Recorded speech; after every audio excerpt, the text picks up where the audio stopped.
Olá, boa noite. Nós estamos iniciando mais uma aula da disciplina de Fonética e Fonologia da Língua Portuguesa. Eu sou a professora Juliana Fogaça, doutora em Estudos da Linguagem, e nesta quarta aula nós vamos tratar um pouco a respeito da fonética e fonologia no mercado de trabalho.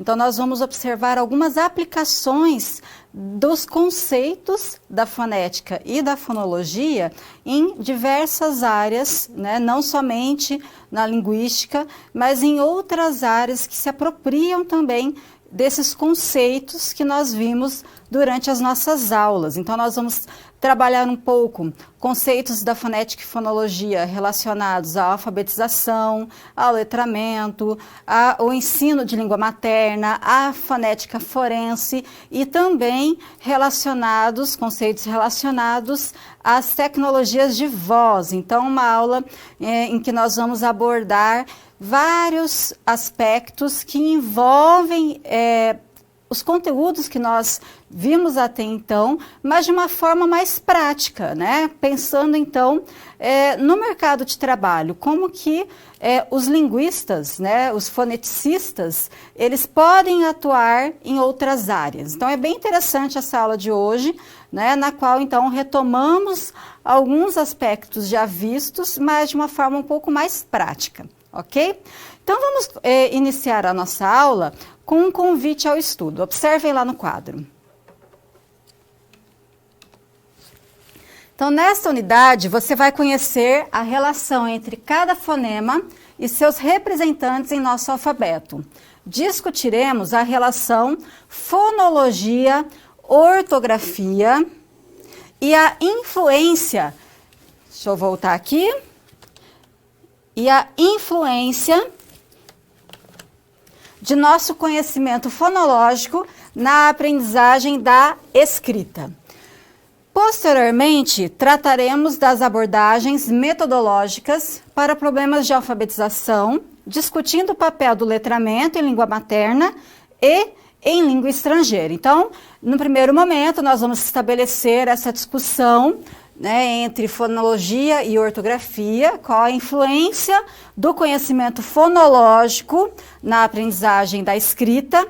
Em um segundo momento, vamos dar continuidade às questões voltadas para a alfabetização, mas para entrarmos numa discussão relacionada ao ensino em língua materna, né, o ensino de língua materna e também em língua estrangeira.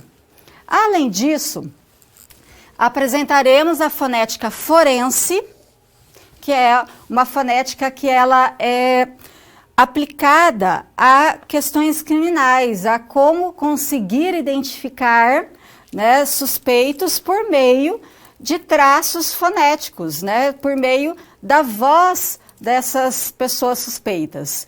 Então, o que seria a fonética forense? Disciplina que, entre outros aspectos, estuda a possibilidade de identificar falantes com base em medidas acústicas da fala de uma pessoa, de modo que se possa distingui-la em um processo criminal, por exemplo, né? Então, o direito, ele faz muito uso da fonética forense, né, para conseguir aí identificar alguns suspeitos, né? Então, é uma das aplicações desses conhecimentos que nós vimos até então, né? Então, por meio de particularidades da fala de um sujeito, dos traços distintivos que essa fala possui, é possível, então, identificar esse sujeito por meio da sua fala, por meio dessas particularidades. Então, também é uma questão, um aspecto bem relevante que nós iremos abordar.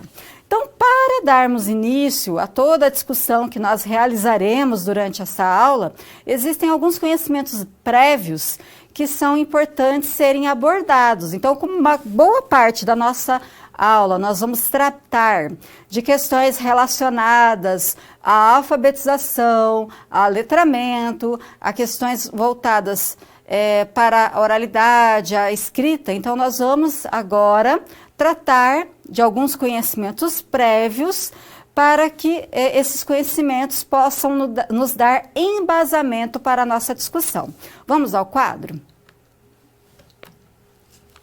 Então, primeiramente, né, então existem dois termos que eles são importantes serem tratados, que é alfabetização e letramento. Então, primeiramente, o que é um indivíduo alfabetizado?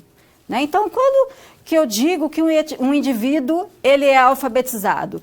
Quando ele se apropria, né, do sistema de escrita, quando ele sabe ler e escrever. Né? Então, quando ele passa a entender como que funciona esse sistema de escrita. Né? Ele começa, então, a criar algumas hipóteses e no momento em que ele se apropria desse sistema, em que ele sabe usar esse sistema, então ele pode ser considerado um sujeito alfabetizado. Mas nem sempre a pessoa que é alfabetizada, ela é letrada. O que é o indivíduo letrado? É aquele que faz uso desse sistema de escrita, de leitura e de escrita, que ele sabe ler e escrever, e ele sabe fazer uso dessa leitura e dessa escrita em situações reais de comunicação. Ele sabe fazer uso desse sistema para viver em sociedade, né? E não apenas para decodificar um código, que é a escrita, mas sim saber conviver com esse mundo letrado de uma forma que ele saiba se comunicar, saiba tirar proveito dessas habilidades de leitura e de escrita, ok? Vamos continuar? O letramento, então, ele é um termo que ele abrange aspectos sócio-históricos dos usos da escrita.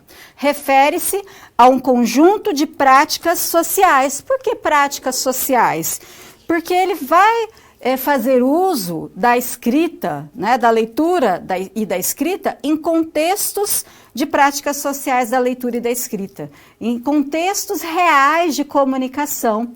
Né, em que ele se depara no seu dia a dia, ele vai se deparar no mundo do trabalho, ele vai se deparar em várias situações em que ele estiver. Né? Então, quando ele consegue, de fato, fazer uso dessas práticas, né, de uma forma que o faça saber, então, como utilizá-las de uma forma adequada, né, em diversas situações.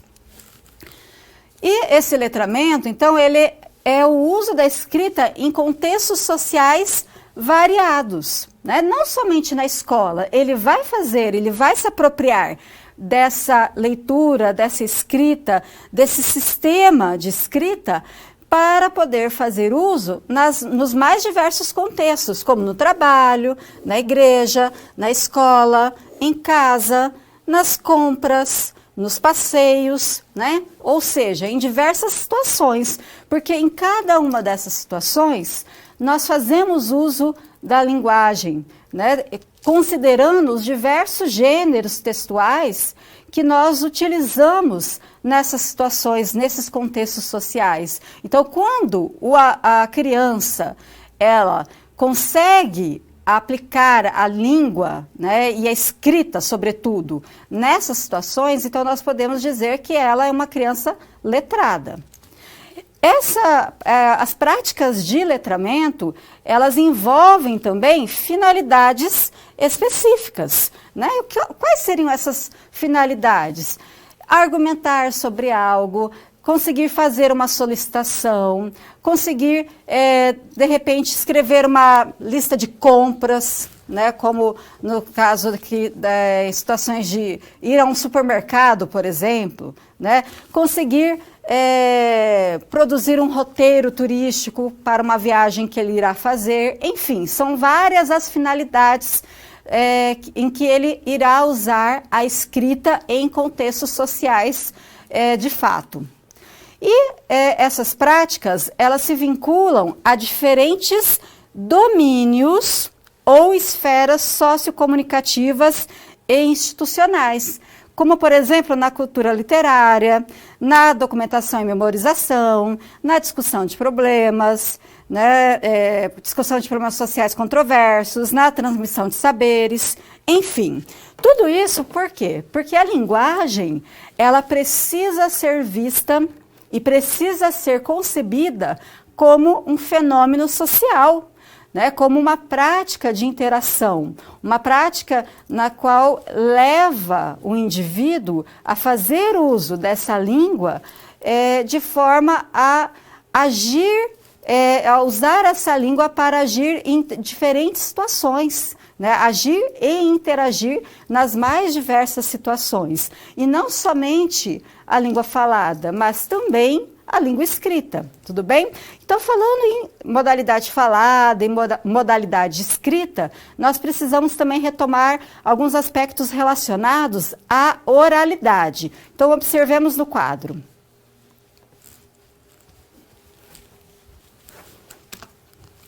Então, quando nós falamos em oralidade, o que é importante aí nós destacarmos, né? Que a oralidade, ela não é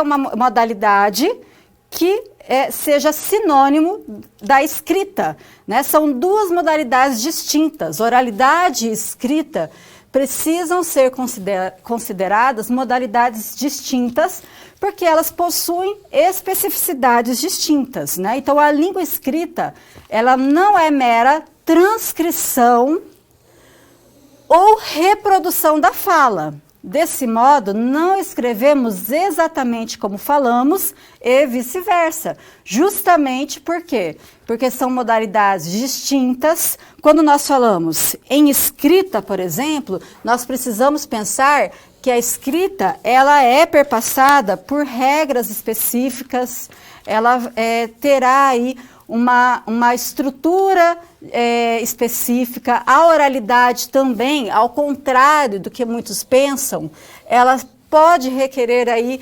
planejamento, dependendo da situação, né? Então, são modalidades distintas, com especificidades distintas para cada uma delas.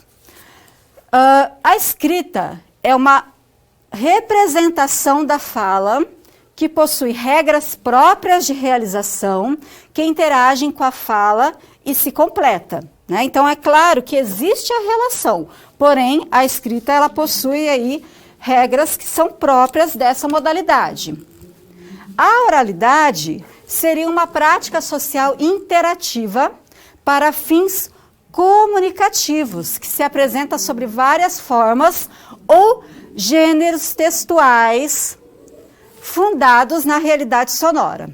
Ela vai desde uma realização mais informal a mais formal nos mais variados contextos de uso. É importante nós destacarmos aqui que a oralidade, ela não é apenas ela não acontece apenas em realizações informais. Existem diversas situações em que faz-se necessário um planejamento, situações formais em que esse planejamento ele precisa ser realizado para que possamos adequar essa oralidade, adequar essa fala ao contexto em que ela é empregada. Já a escrita é fruto de um aprendizado escolar num contexto mais formal da língua, e é por isso que ela é considerada pela sociedade um bem cultural de prestígio, ok? Então, é importante então salientar essas diferenças, porque quando nós formos falar um pouquinho mais à frente sobre a alfabetização e a fonologia, nós precisamos ter bem delimitadas as diferenças entre essas duas modalidades, ter a consciência que são modalidades distintas, mas que, é claro, possuem aí uma relação, já que as crianças, elas, ao se apropriarem da escrita, inevitavelmente, em alguns momentos, elas estabelecem essa relação, né? Mas nós, como professores, nós precisamos ter a ciência dessas distinções para que saibamos como orientar as crianças nesse processo, ok? Vamos agora continuar e vamos conhecer a situação geradora de aprendizagem desta aula, da aula de hoje. Então, você é um professor de língua portuguesa na modalidade de ensino de jovens e adultos, o EJA. Como você pode imaginar, nessa modalidade, há vários desafios, pois é possível que seus alunos tenham ficado fora da escola por muito tempo, ou mesmo que não tenham tempo para se dedicarem aos estudos por também terem que trabalhar. Pensando, então, nos elementos que serão abordados nesta unidade, reflita sobre as seguintes questões. Como você pode abordar a relação oralidade escrita em sala de aula? Como você pode trabalhar o processo de ensino-aprendizagem do seu aluno com a cultura escrita? Qual é o papel da tecnologia em sua sala de aula? Então, são questões que irão nortear a nossa aula, as discussões da aula de hoje. E para iniciar, então, para podermos tratar a respeito da primeira situação problema, eu convido vocês a assistirem o nosso primeiro vídeo.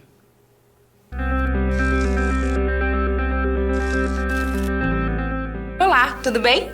Espero que esteja gostando dessa aula. Como você pode perceber, é muito importante estudar o conteúdo da pré-aula no ambiente virtual, antes de conhecer e resolver as situações problema. Vamos lá? As etapas para compreender e resolver as SPs são simples e facilitam os seus estudos.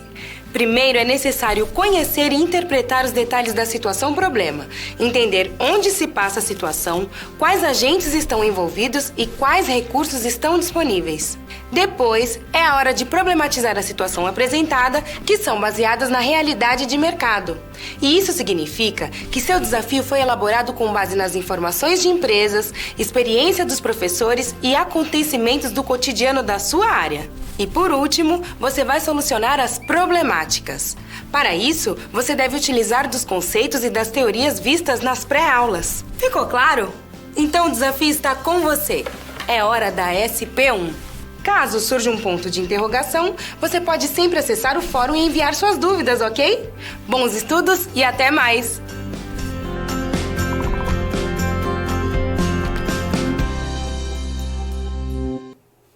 Muito bem, então vamos conhecer a primeira situação problema.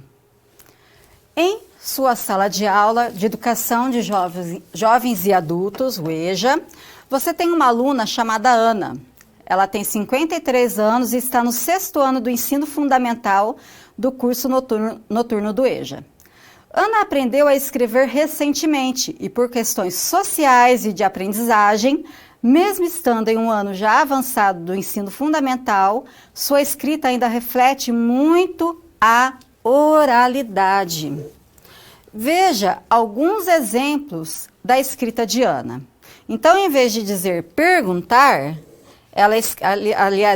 em vez de escrever, né, perguntar, ela escreve preguntar. Doutor, doutrou. Brincadeira, brincadreia. E cardíaco, caradíaco, né? Já que, como nós observamos nessa situação problema, a escrita dela reflete muito a oralidade, né? A oralidade da Ana. Como professor de língua portuguesa, como você poderia estabelecer uma abordagem para a escrita de sua aluna? Então, qual abordagem seria a mais adequada, né, para um professor realizar em relação a uma aluna que tenha esse tipo de escrita? Existe alguma explicação do ponto de vista fonético, fonológico para essas produções? Então, nós vamos observar neste momento algumas reflexões, né, em torno do processo de alfabetização, de aquisição da língua escrita, que são processos que muitas vezes são influenciados por questões fonológicas e que levam as crianças ou mesmo adultos, como é o caso dessa aluna do EJA, a apresentar na sua escrita algumas representações da sua fala, né? Então, vamos entender o porquê isso acontece. Então, vamos começar. Então, primeiramente, voltando agora a falar sobre oralidade e escrita. Então, no processo de aprendizagem, é importante nós pensarmos que a oralidade e a escrita, elas passam por processos distintos de aprendizagem. Como nós vimos lá no nos nossos conhecimentos prévios, nós vimos que a oralidade ela é mais aprendida em contextos informais, né, já que quando nós estamos em nosso ambiente familiar, as crianças estão inseridas nesses ambientes, o ambiente familiar, entre os amigos, ela aprende a oralidade, né, de uma forma informal nesses ambientes. Já a escrita, ela é aprendida em um ambiente formal, na escola, normalmente. E um aspecto que nós precisamos enfatizar quanto a isso, que a escrita, ela não é reflexo da fala, né? A fala, ela possui especificidades próprias, né? Nós temos modalizadores, a fala tem a questão do ritmo, ela é influenciada por questões fonológicas, né? Então, a escrita ela não é o reflexo da fala. Quando falamos da aquisição da língua, sobretudo da oralidade, ela acontece como?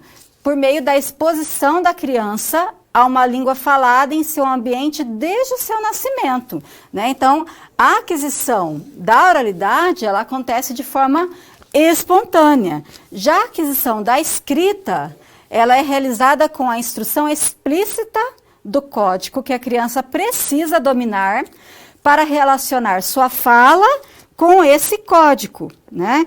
E quando a gente fala em oralidade, voltando aqui para a oralidade, embora, né, a criança aprenda a oralidade de uma forma espontânea, como eu já comentei, isso não quer dizer que ela não irá se deparar com situações em que seja necessário o planejamento, né? E aqui em relação à escrita, né, é importante enfatizar que a escrita ela não pretende codificar exatamente como as pessoas falam, né? A escrita ela é perpassada, ela é regida por regras próprias, né, que definem, então, como é que um texto ele deve ser escrito, como que as palavras devem ser grafadas, e por isso que nós temos a ortografia, né? Então, tem aí distinções entre a fala e a escrita, a oralidade e a escrita. A oralidade, o que é importante nós salientarmos? Que ela é influenciada também por fatores extralinguísticos, né? Então, por isso que, por exemplo, como nós já vimos nas aulas anteriores, aqui no norte do Paraná, eu falo porta, né? Porque eu tenho, os falantes aqui da nossa região sofreram influências, né, de colonização inglesa, né, que faz esse R ser um R retroflexo, né, em que nós invertemos a língua, né, para falar esse porta, né? Então, existem diversos fatores que influenciam a fala das pessoas, né? A mesma coisa, por exemplo, das africadas. Por que que aqui nós falamos leite e não leite? Né? Então, existe também aí fatores que nos levam a essa produção, né? Então, a escrita, ela nem sempre reflete a fala, né, dos sujeitos, porque a fala, ela então é influenciada por vários fatores que não são apenas fatores linguísticos. Vamos continuar.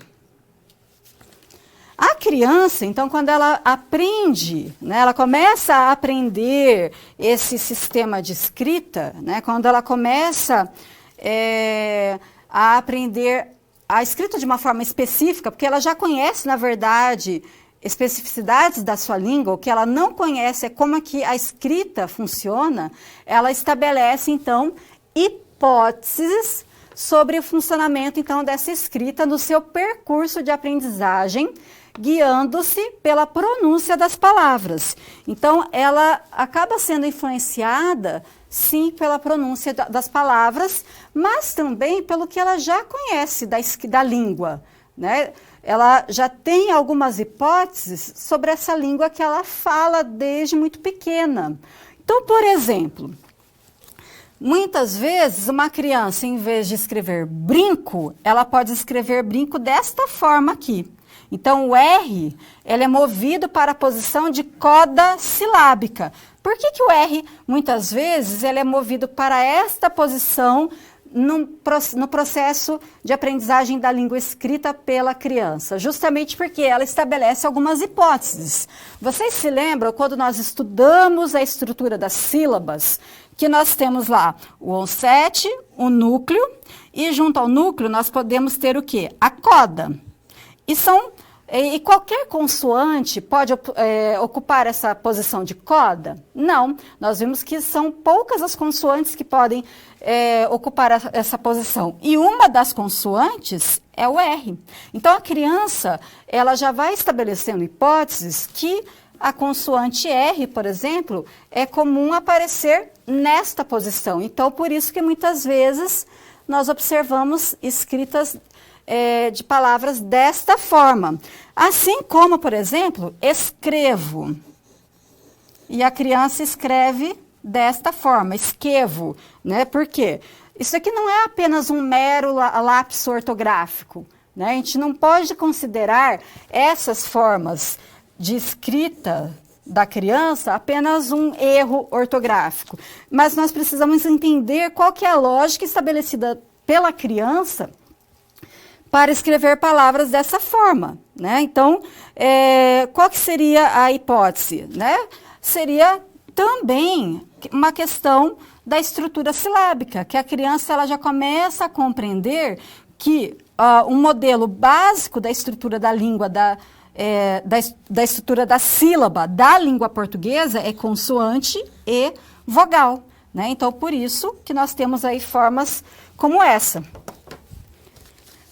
E quando nós falamos, então, em consoantes e fonemas, né, grafemas e fonemas, é importante salientarmos que a correspondência grafema e fonema na língua portuguesa, ela não é uma correspondência biunívoca, ou seja, de um para um. Então, nós não temos um único grafema que corresponde a um único fonema e vice-versa. Nós não temos um único fonema que corresponda a somente um grafema.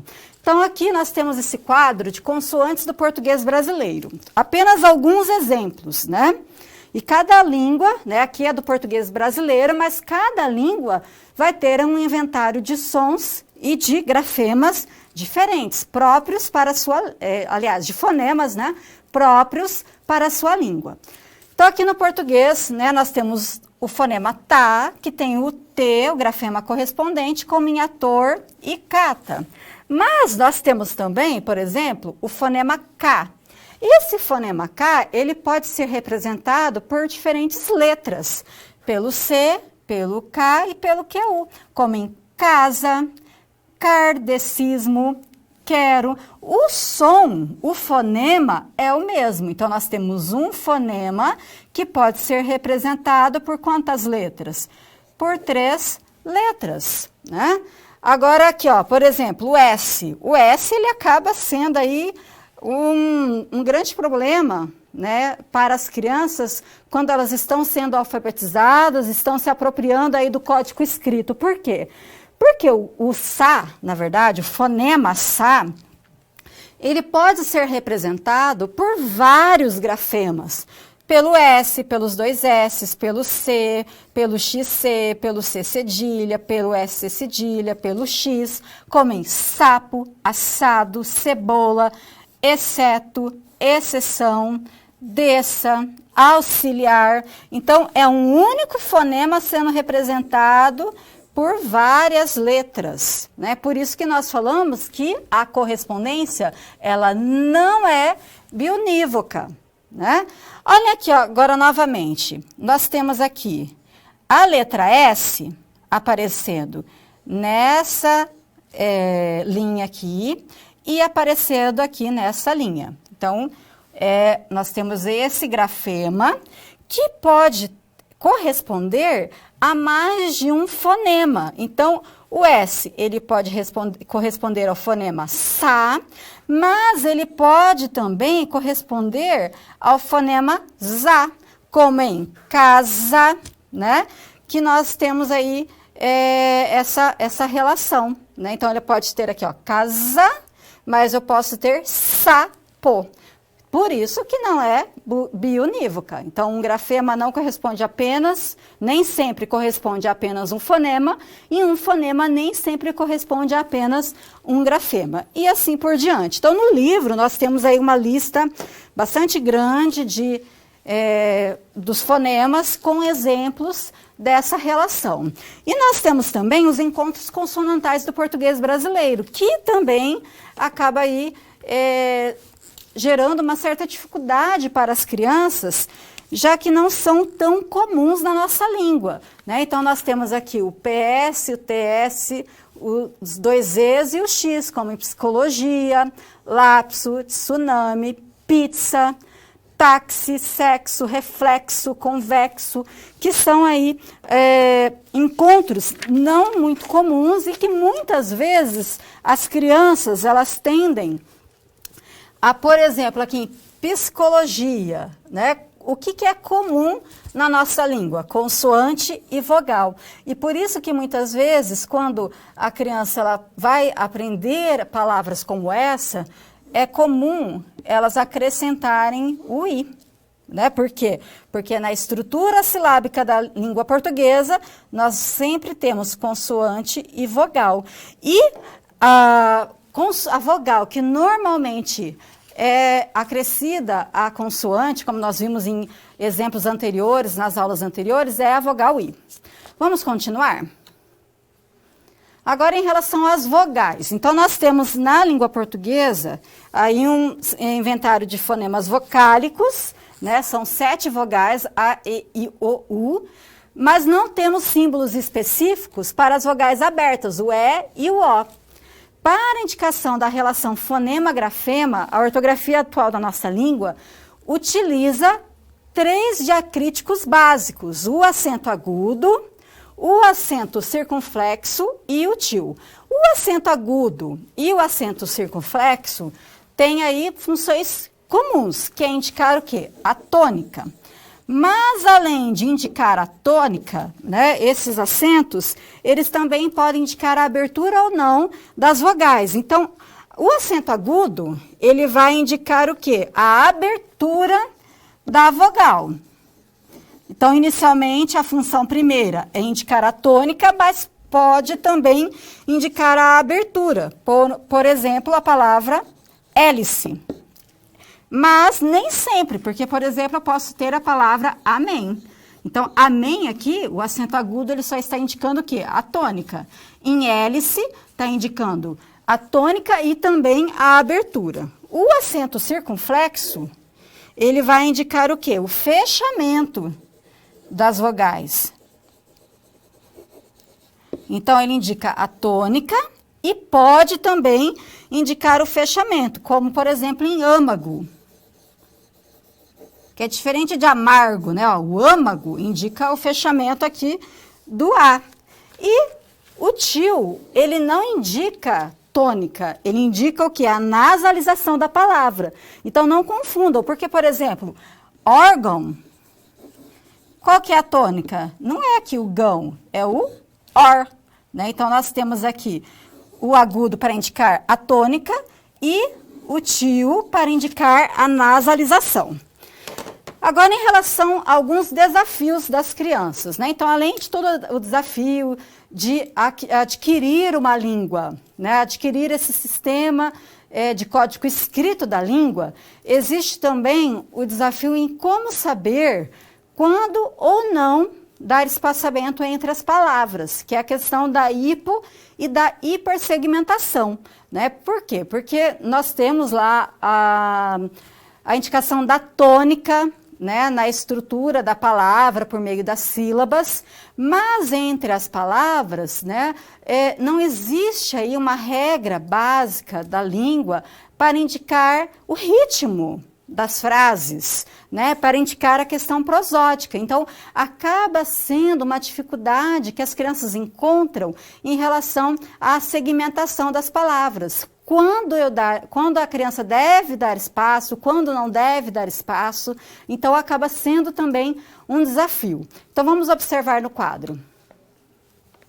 Então, desafio da criança, segmentar as palavras de acordo com a norma ortográfica e não com o seu conhecimento fonológico, né? Porque o que acontece? Muitas vezes, quando nós falamos, nós, na prosódia, né, no momento da fala, nós muitas vezes juntamos algumas palavras, que é comum acontecer na fala, separamos outras, e isso, muitas vezes, faz com que as crianças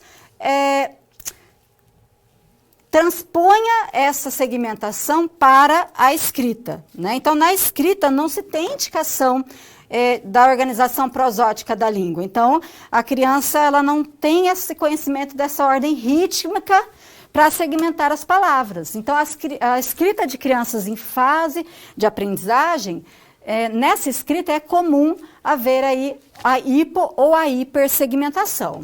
Então, o modo como as crianças segmentam, isto é, como elas deixam espaços ou os omitem entre as palavras, revela que o conhecimento rítmico também é um fator que precisa ser aprendido pelas crianças em sua fase de alfabetização. E aí que entra a hipo e a hipersegmentação. O que vem ser a hipossegmentação? É a omissão do espaço entre as palavras. E a hipersegmentação é o contrário, é a inserção de espaços gráficos inesperados em uma palavra, quando a palavra ela não tem a separação, mas quando a criança insere, então, esses espaços. E é comum acontecer tanto a hiper quanto a hipossegmentação na fase de aprendizagem da língua escrita. Em relação à hipossegmentação, então, nós temos a incorporação de unidades lexicalmente átonas a uma palavra sintática, né? Então, por exemplo, se esquecer. Então, pode acontecer, é comum a criança unir tudo isso, ó, se esquecer. Se virão. Chamava-se. Então, é comum essa hipossegmentação. Te dar. Também é comum, por quê? Porque são unidades átonas, né, não tônicas, átonas, que acabam sendo incorporadas aí à palavra seguinte. E a hipersegmentação? Né? A hipersegmentação, ela evidencia o papel do peso silábico na delimitação de unidades capazes de se figurarem como elementos independentes na escrita.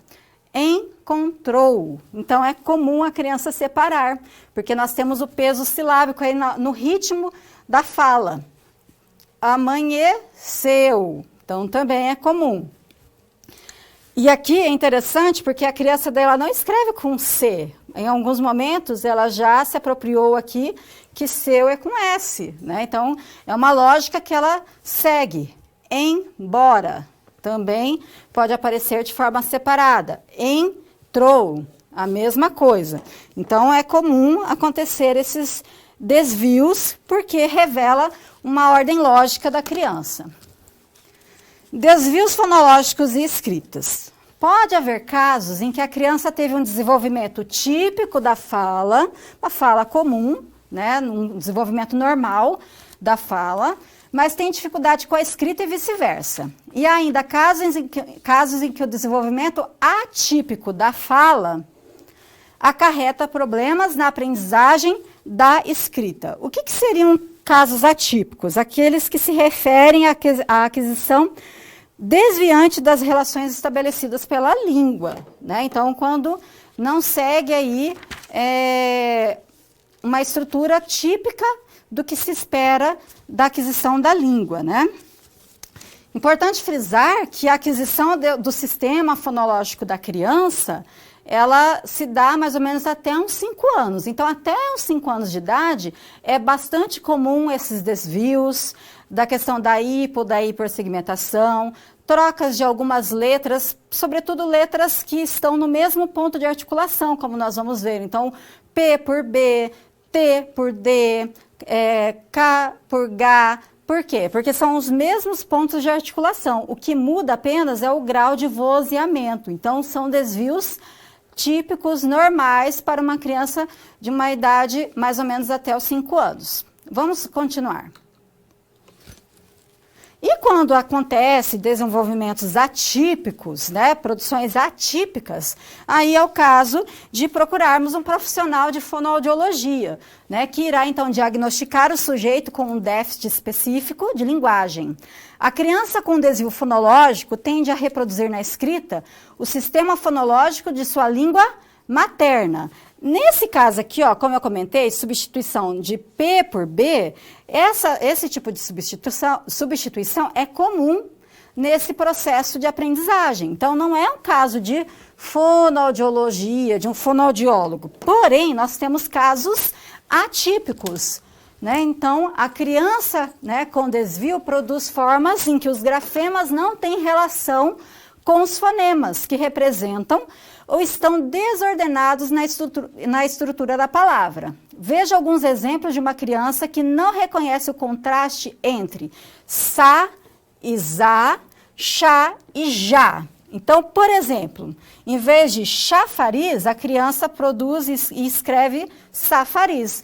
Observe que não tem nenhuma relação, não está no mesmo ponto ou no mesmo modo de articulação. Aí sim, são casos atípicos que podem requerer a ajuda de um profissional da fonoaudiologia. Objetos e obsetos, né? Juntar, né? Juntar, caixa, então produz aí casa, né? Então, são relações que não são comuns. Muitas crianças que apresentam certos tipos de desvios de escrita têm sido diagnosticadas precocemente como disléxicas, simplesmente por apresentarem erros de escrita de forma mais comum que a média. Esse tipo de diagnóstico é extremamente problemático, uma vez que, na maioria dos casos, esses erros de escrita têm motivação linguística. Então, na maioria das vezes, as substituições elas não acontecem de forma aleatória. Então, normalmente é o sa pelo za ou vice-versa, né? Dificilmente uma criança vai trocar, por exemplo, o CH por M, por exemplo, né? Aí, esse sim é um caso que pode ser um caso atípico que precisaria de um profissional, né? Mas, na maioria das vezes, são casos em que a criança, ela segue, na verdade, uma lógica coerente. Agora, vamos resolver, então, a nossa situação-problema. A situação é o seguinte: Ana é uma senhora que aprendeu a escrever há pouco tempo e que tem muita dificuldade com a grafia das palavras, ainda muito atreladas à oralidade, apresentando casos de metátese, ou seja, transposição de um som de um lugar na palavra para outro, como em perguntar, dotrô. Para Ana, a grafia da coda ainda não está estabelecida, embora reconheça o segmento na fala, uma vez que ela faz uso do grafema. A questão diz respeito ao lugar desse grafema, que é colocado no ataque da sílaba e não na coda. Então, não é, por exemplo, quando ela fala perguntar, o que acontece? O R, ele fica na posição de ataque e não na posição de coda, aqui no final da sílaba, como é o comum. Continuando. Pode-se pensar que isso é típico da fala de Ana, porém, você deve avaliar essa questão. Dessa forma, mesmo que Ana não fale assim, a questão ortográfica está relacionada ao constituinte silábico, né? A estrutura da sílaba, que no caso aqui é a coda, que ela precisará aprender a grafar corretamente. Uma possível abordagem é trabalhar atividades que envolvam rimas, uma vez que a rima é dada pelo núcleo e pela coda, né? Então, nós rimamos esses elementos quando nós realizamos rima, permitindo desenvolver uma consciência fonológica sobre este constituinte. Você pode ainda explorar o conhecimento fonológico da leitura, destacando unidades de proeminência, bem como praticando a escrita e a reescrita de palavras com estruturas fonológicas complexas. Então, é a questão de desenvolvimento da consciência fonológica do aluno, ok? Agora nós vamos assistir ao segundo vídeo para que possamos, então, conhecer a segunda situação problema. Opa, e aí? Como você se saiu com a primeira SP? Com as dicas que a gente viu, nem ficou difícil, não é mesmo? Você percebeu o caminho traçado para obter uma solução satisfatória? Primeiro, você estuda os conceitos teóricos. Em seguida, você conhece e avalia a situação. E só então você tem conhecimento suficiente para se empenhar em resolver a situação-problema. Entendeu por que é importante fazer uso de todos os recursos do material didático antes de iniciar as SPs?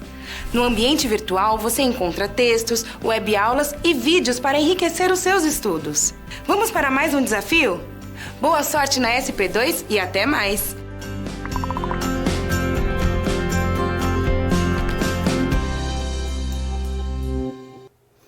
Olá, pessoal. Então, agora nós vamos dar continuidade nessa discussão sobre a alfabetização para, posteriormente, falarmos um pouquinho sobre o ensino de língua estrangeira. Qual que é a influência da fonologia, da fonética e da fonologia no ensino de língua estrangeira? Então, vamos lá. Em suas aulas de espanhol para adultos, você percebeu que a maioria dos seus alunos custa perceber que algumas vogais do português não são pronunciadas em espanhol, pois, embora o vocabulário seja parecido, os sistemas linguísticos são diferentes e com características específicas. Observe dados da pronúncia de Mário, um senhor de 64 anos que resolveu voltar a estudar há 2 anos. A aula de espanhol para ele é uma das melhores aulas, pois adora a Argentina. Inclusive, já viajou para lá 2 vezes. E aí, nós temos pronúncias como mujer, em vez de morrer, diez, em vez de diez, e negócios, em vez de negócios, né? Então, na verdade, nós vamos ver que no espanhol, nós não temos essas vogais abertas, né? E vamos entender aí qual que é a dificuldade, então, de um falante, né, de português para aprender uma língua estrangeira, tendo em vista essas particularidades distintas entre uma língua e outra, ok? Então, vamos começar a nossa discussão. Então, como professor de espanhol, continuando a situação problemas, perdão, pessoal. Então, como professor de espanhol, você sabe que a pronúncia nativa dessas palavras é realizada com as vogais médias altas, né? Então, não abertas, é o E e o O. Embora você tenha tentado fazer com que seus alunos percebam essa diferença, mesmo ouvindo muitos diálogos e praticando bastante em sala de aula, ainda não foi possível desenvolver tal acurácia, isto é, precisão na fala dos alunos da classe em sua maioria. Sendo assim, quais alternativas seriam possíveis? Qual a explicação linguística para essa dificuldade em se adequar à pronúncia em língua estrangeira? Então, nós temos explicação e nós vamos, então, entender um pouquinho essa relação. Então, vamos começar. Então, a noção de senso comum quando nós falamos em alfabetização. A alfabetização é a simples codificação de fonemas, em que a relação entre os fonemas pá e a resulta em pá. Portanto, o código escrito pá deve ter uma relação direta com essa representação da língua oral. Esse é o senso comum, né? E que muitas vezes, e que durante muito tempo, foi a forma que foi disseminada pelos bancos escolares. Qual é o resultado que nós temos disso? O suporte a métodos de aprendizagem da escrita, cujo objetivo era explorar a consciência fonológica do aluno para que ele associasse sons às letras.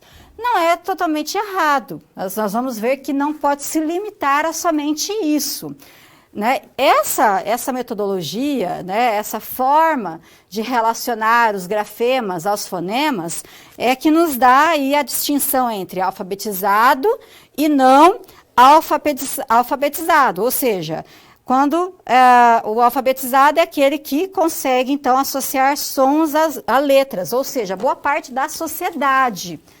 Porém, né, com o avanço da sociedade, com uma sociedade mais grafocêntrica, que se apropriou aí dos códigos da escrita, que sabe ler e escrever, isso traz algumas exigências, ou seja, exigências de maior domínio da leitura e da escrita. Então, o mundo letrado, ele exige que as pessoas sejam competentes quanto à escrita, ou seja, que dominem práticas comunicativas que vão além de ler e escrever para além de apenas desenhar letras e decodificar de significados. E qual que é o papel do professor considerando isso? Transformar pessoas alfabetizadas em sujeitos letrados. Então, nós não podemos apenas pensar que quando uma criança é alfabetizada, que ela só apenas tem que saber associar letras a fonemas e vice-versa. Nós precisamos levar o sujeito a práticas de letramento, que focaliza os aspectos sócio-históricos da aquisição de uma sociedade. Então, a diferença entre alfabetização e letramento precisa estabelecer-se na sala de aula para que as pessoas saiam da escola podendo engajar-se em práticas sociais distintas que lhe deem condições de não apenas sobreviver, mas de exercer com plenitude a sua cidadania. E aí sim nós podemos dizer que nós teremos um sujeito letrado e não apenas alfabetizado.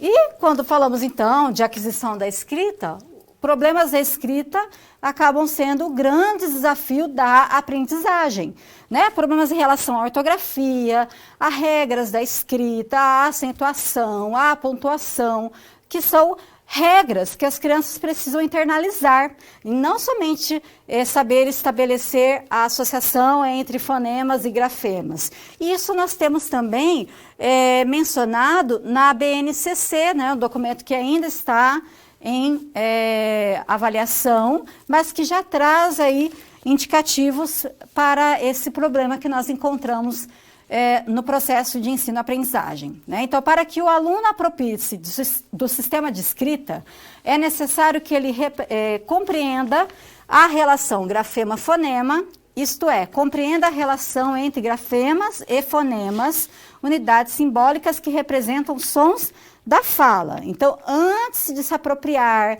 da ortografia, das regras da escrita, regras mais gramaticais, primeiro ele precisa entender essa associação entre grafemas e fonemas, né? E aí que nós, muitas vezes, encontramos práticas inadequadas de alfabetização.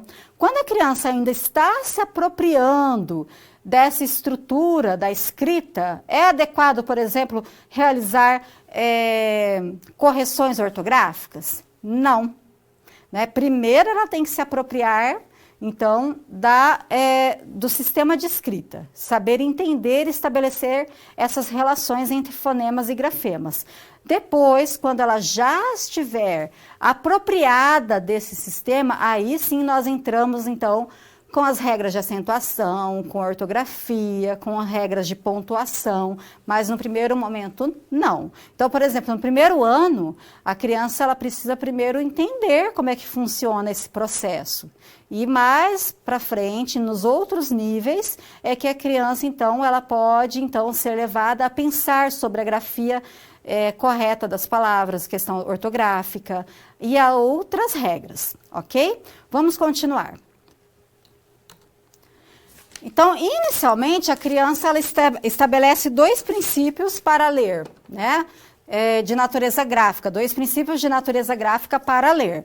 O princípio da quantidade mínima de letras, que a escrita ela deve possuir, então, um número suficiente de letras para aí poder produzir uma palavra, e o princípio da variedade interna de letras, ou seja, os caracteres precisam ser diferentes.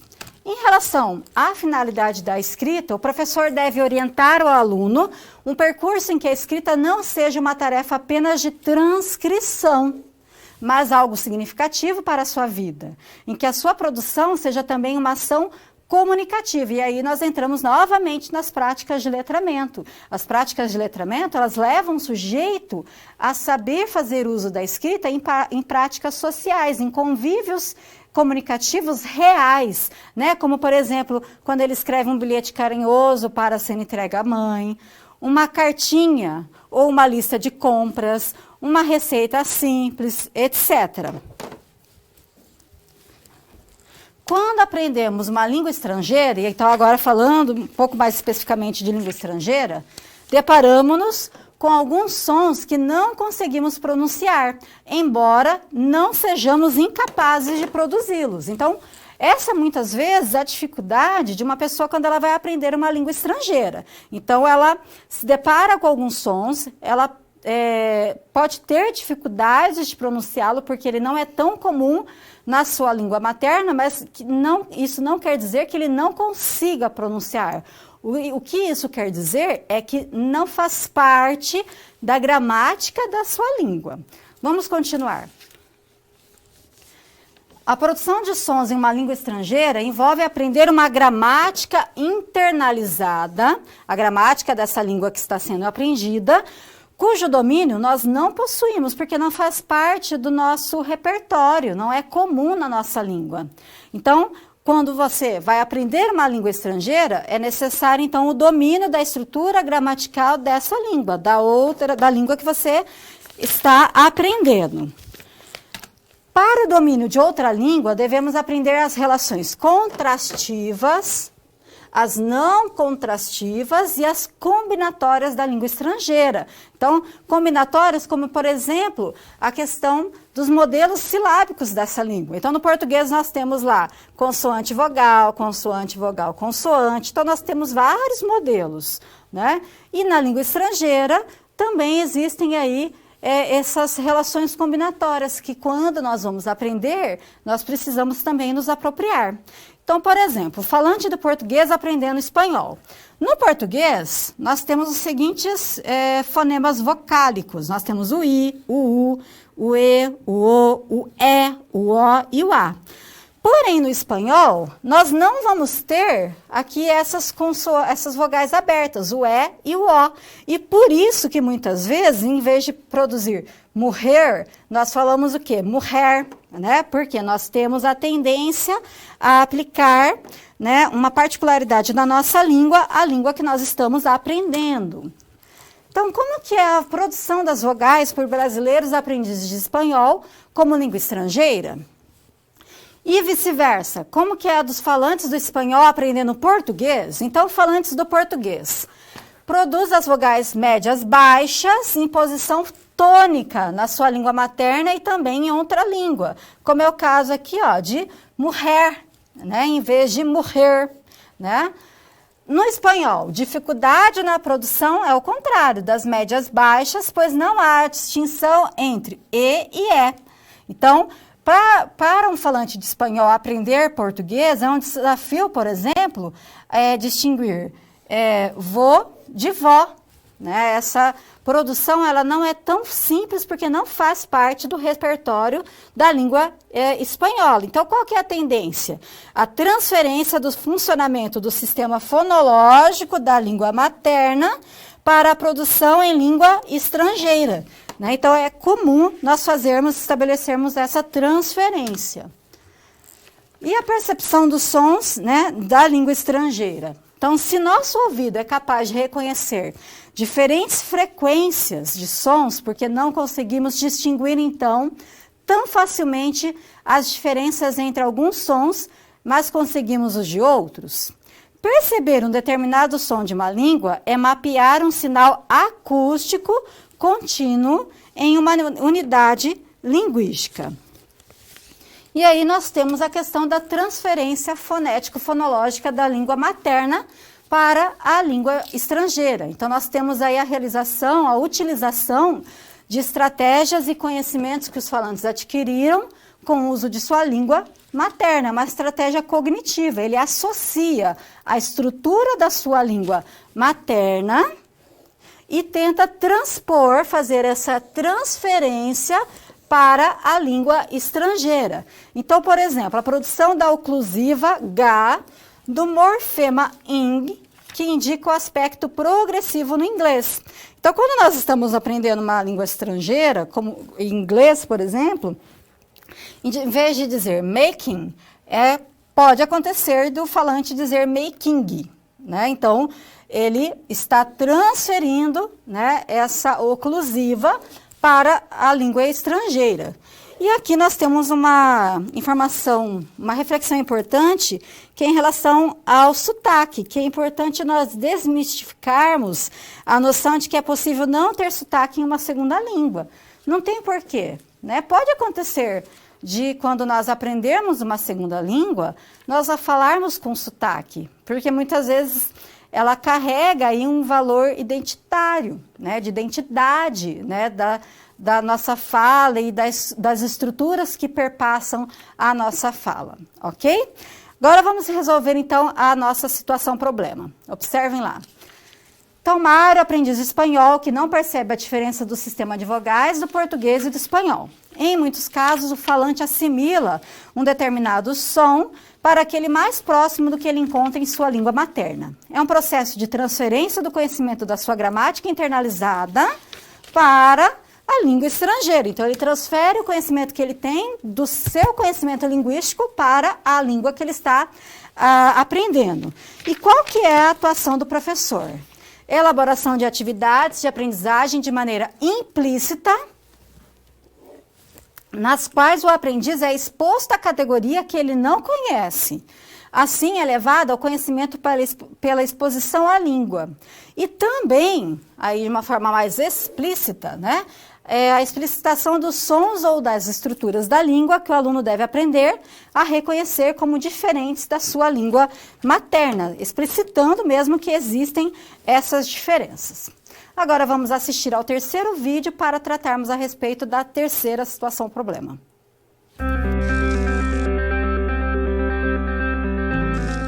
Olá! Agora que você já solucionou duas das SPs, muitas das teorias vistas na pré-aula fazem mais sentido, não é mesmo? Essa é justamente a função das situações-problema, te preparar de forma mais prática para a realidade da vida profissional.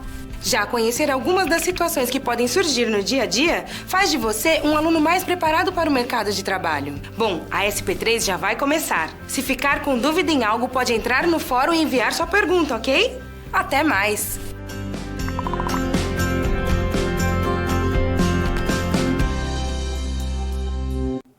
Então vamos lá, conhecer a terceira situação-problema. Observem no quadro. Em sua sala de EJA, a Dona Antônia é uma aluna mais conectada às redes sociais. Ela adora postar em suas redes as atividades em sala de aula e compartilhar materiais com os colegas. Dona Antônia descobriu recentemente os smartphones e, como não gosta muito de digitar, ela fala que não sabe escrever direito, prefere delegar essa tarefa para o celular. Por meio de um recurso disponível em seu telefone, ela fala a mensagem e o celular vai automaticamente transcrevendo a forma ortográfica na tela. Ela fica encantada. Porém, Dona Antônia não entende como isso é possível. Diante das possibilidades variadas de fala de uma mesma palavra, como explicar para Dona Antônia o processo feito tão rapidamente pelo seu celular? Como um programa de computador aprende a fazer a relação fala-texto e texto-fala de uma forma tão eficiente? Então, nós vamos falar um pouquinho sobre isso mais ao final da nossa aula e vamos começar agora tratando, né, sobre essas possibilidades da fonética nesses programas, né, tanto para a fonética forense como para esses programas esses aplicativos utilizados em smartphones. Então, vamos observar no quadro. A criação de softwares de análise de fala permitiu a popularização da ciência fonética e, consequentemente, das suas aplicações. E uma das suas aplicações é a fonética forense, que é a aplicação do conhecimento, teorias e métodos da fonética às tarefas do contexto policial para a apresentação de evidências em tribunais, a qual desenvolve novos métodos e teorias especificamente dedicadas à investigação em fonética forense. Então, é bastante utilizada no contexto policial, nos tribunais, né? Então, como uma forma de tentar investigar aí alguns crimes. Quais são, então, as 3 principais atuações da fonética forense? Compreensão do ordenamento jurídico, compreensão do uso da língua em processos judiciais e prover evidência linguística para o uso no processo jurídico. Qual que é o objetivo? Identificar aspectos característicos da fala de uma pessoa e somente dela.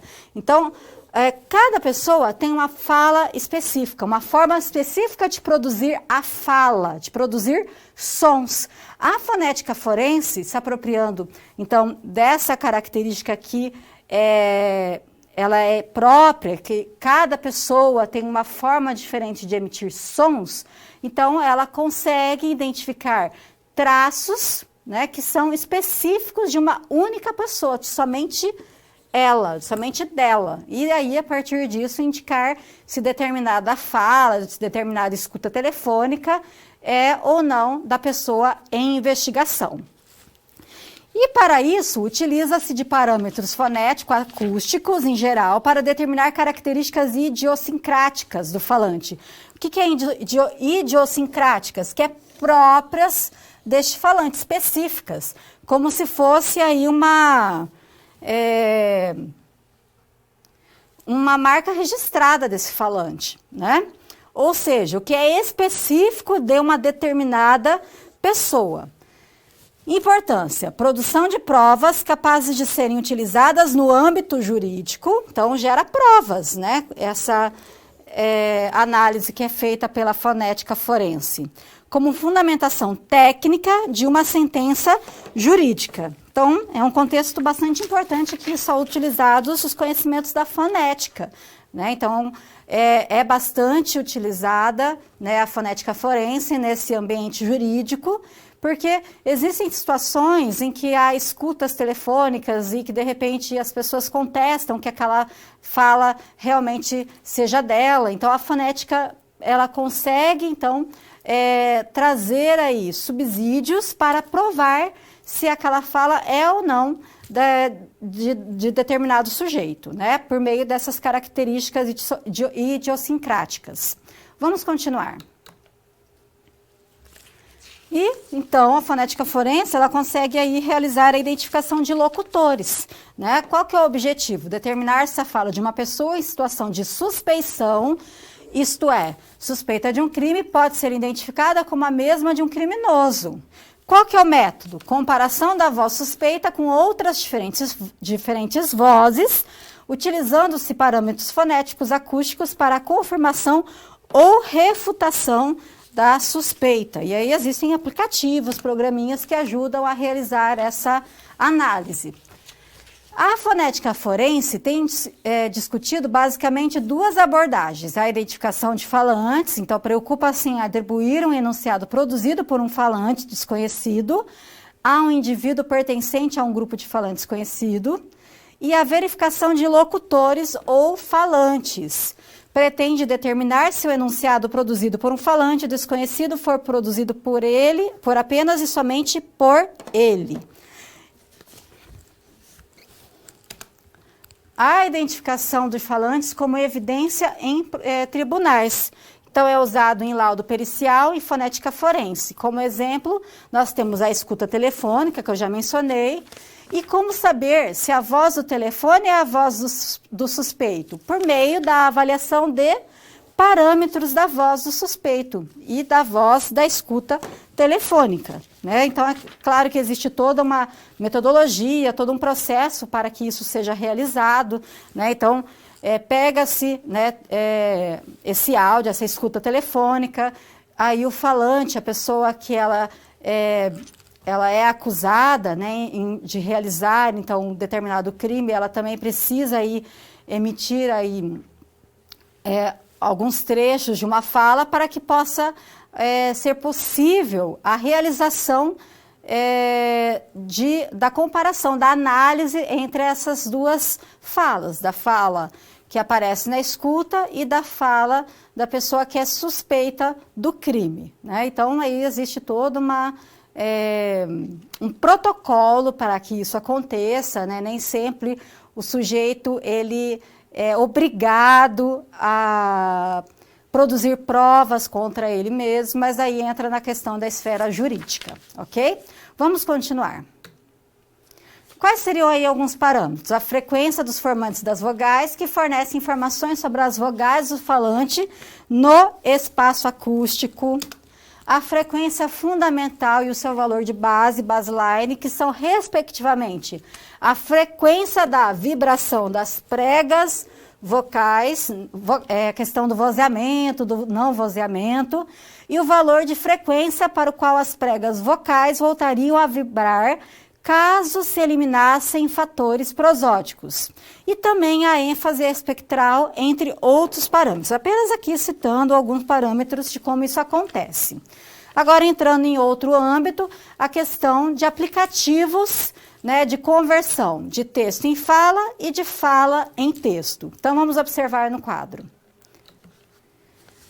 Então, nós temos aí o desenvolvimento de várias tecnologias que possibilitam, então, a conversão de texto em fala, né? Então, são comandos de voz que nós normalmente encontramos nos smartphones, né? Como o Google Assistente, por exemplo. E nós temos, então, o processamento de linguagem natural, que é a área que estuda como desenvolver mecanismos para que softwares sejam capazes de processar a linguagem natural. E nós temos, então, alguns domínios, como, por exemplo, a conversão texto-fala, que é o TTS, do inglês Text-to-Speech. Além disso, nós temos também que esse TTS ele permitiu a criação de sistema de voz sintética, no qual um software pode sintetizar palavras, extraindo pedaços de outras e sintetizando uma nova, né? E aí nós temos, por exemplo, alguns aplicativos, né, que fazem uso dessa voz sintética, né? Então, em vários aplicativos de celular, então, por exemplo, nós temos o uso dessa voz sintética por meio, então, de parametrizações possíveis em determinadas línguas, como, por exemplo, na língua portuguesa. Vamos dar continuidade. Então, como é que acontece essa metodologia de síntese de voz? Então, os principais métodos conhecidos já utilizados são síntese por concatenação, que seleciona partes de uma base gravada e concatena unidades para formar outras. Síntese de formantes, que não utiliza a voz como base da síntese, mas cria sons a partir da adição de frequências. E síntese articulatória, que é baseada em modelos e processos de articulação do trato vocal humano, que é comum aqui acontecer no trato vocal humano, que é o que nós estudamos na disciplina de fonética. E como é que acontece, então, o processo de síntese da fala? Análise de texto, né, do texto a ser processado. Depois há uma fase em que o resultado da análise é usado para gerar o sinal de fala em si. E, por fim, a geração de fala. Então, a procura por segmentos em uma base de dados, né, a criação, então, dessa base. E a implementação de traços prosódicos, do ritmo, de como que acontece essa pronúncia.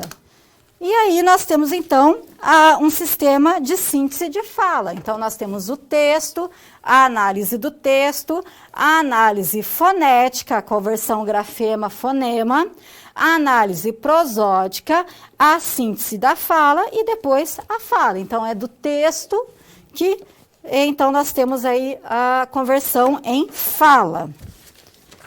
Temos também o reconhecimento de fala, né, que visa aí desenvolver metodologias que reconheçam a fala humana, convertendo-a em texto, e que é conhecido como Air, né, que é Automatic Speech Recognition, tecnologia que possibilita ao computador, não só ao computador, nós temos então hoje aplicativos de celular, né, identificar a fala de uma pessoa feita em um microfone ou telefone e converter o sinal acústico em texto. E hoje é comum, né? Então, às vezes eu não quero digitar no meu celular, né, o que eu faço? Eu uso lá o aplicativo do celular, né, no próprio WhatsApp, a gente fala, né, o que nós queremos que apareça de forma escrita, e o WhatsApp converte, então, essa minha fala em escrita, em um texto escrito. Né? Então, usa dessa tecnologia, né, do ASR, ok? Vamos agora, então, resolver a terceira situação, problema. Observem lá no quadro. Então, nós tínhamos lá a Antônia, que é uma aluna do EJA, que prefere usar os aplicativos que convertem fala em texto. E o que nós temos, então? Que mostrar aos alunos que a língua está no nosso cotidiano de uma forma marcante e que passa muitas vezes sem ser notada. A variabilidade da fala pode ser modelada e, por isso, computadores conseguem converter um sinal acústico em um texto escrito. Porém, como os sistemas de reconhecimento e síntese de fala têm informações sobre a relação grafema-fonema da língua, é possível determinar quais segmentos podem ocorrer e quais jamais serão adjacentes. É possível ainda determinar unidades maiores que o segmento, como sequência de 2 ou 3 fones, para que, pela sua combinação, formem palavras possíveis na língua. Isso se torna possível, pois a língua tem inventários de sons, uma organização específica e porque os sons não estão dispostos aleatoriamente.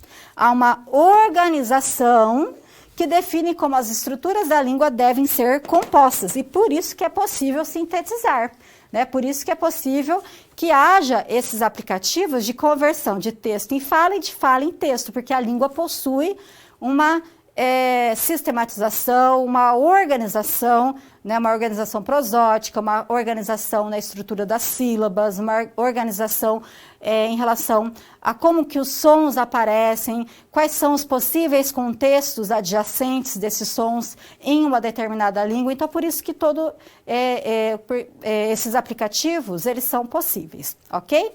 Vamos agora assistir a um vídeo de encerramento para que possamos, então, concluir a nossa aula. E agora que todos os desafios foram concluídos com sucesso, é hora de refletir sobre o que foi visto. O objetivo das SPs é ampliar o seu conhecimento e te ensinar a como utilizar na sua realidade profissional os conceitos vistos aqui. Essa é uma metodologia que exige muita proatividade e empenho da sua parte, já que segue o modelo de uma das tendências mais avançadas no mundo, a sala de aula invertida. E em contrapartida, vai te transformar num profissional diferenciado e mais qualificado para desempenhar as funções da sua profissão. Por isso, faça bom uso dos materiais e das interatividades oferecidas. Ah, não deixe de acessar o seu ambiente virtual e completar a sua pós-aula, ok? Cada parte do processo é essencial para a sua aprendizagem. Até mais! Então, pessoal, agora nós temos um último desafio que diz respeito a essa discussão que nós realizamos durante essa aula. Observem no quadro. Então, qual que é o desafio, né? Na verdade, é uma situação que é um desafio de uma criança, são desafios comuns a uma criança, que é segmentar as palavras de acordo com a norma ortográfica e não com o seu conhecimento fonológico. Então, nós temos aí o seguinte texto que é comum nós observarmos, né, na escrita de crianças em processos de aprendizagem. Era uma vez uma menina que não gostava de estudar. Um dia ela foi a uma escola para buscar a sua irmã. Ela gostou da escola e pediu a sua mãe para estudar. E sua mãe botou ela na escola. Ela ficou uma menina muito estudante. Continuando. O texto, então, né, só esse trechinho, ele é uma narrativa na qual a criança se expressou à sua maneira. Iniciou com a expressão típica encontrada nas histórias infantis, era uma vez, e apresentou uma sequência lógica na história que escreveu. O texto tem personagens, a menina, a irmã, a mãe, um problema a ser resolvido, a menina não gostava de estudar, e uma solução. A menina começou a estudar por vontade própria.